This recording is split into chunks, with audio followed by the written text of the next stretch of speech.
بسم الله الرحمن الرحيم. يا أيها المدثر قم فأنذر وربك فكبر وثيابك فطهر والرجز فاهجر ولا تمنن تستكثر ولربك فاصبر فإذا نقر في الناقور فذلك يومئذ يوم عسير على الكافرين غير يسير ذرني ومن خلقت وحيدا وجعلت له مالا ممدودا وبنين شهودا ومهدت له تمهيدا ثم يطمع أن أزيد كلا إنه كان لآياتنا عنيدا سأرهقه صعودا إنه فكر وقدر فقتل كيف قدر ثم قتل كيف قدر ثم نظر ثم عبس وبصر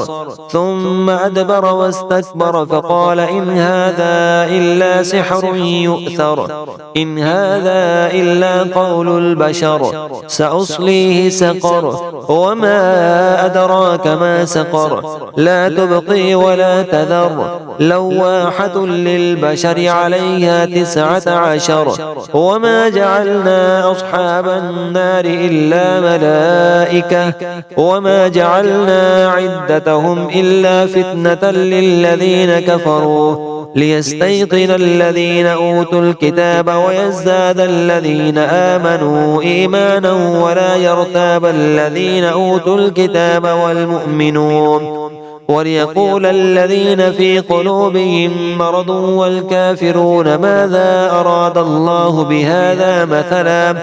كذلك يضل الله من يشاء ويهدي من يشاء وما يعلم جنود ربك إلا هو وما هي إلا ذكرى للبشر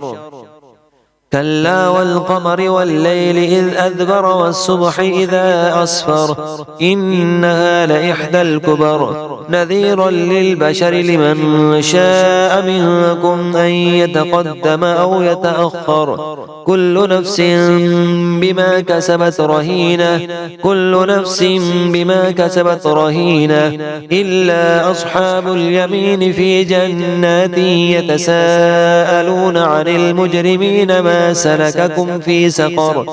قالوا لم نك من المصلين ولم نك نطعم المسكين وكنا نخوض مع الخائضين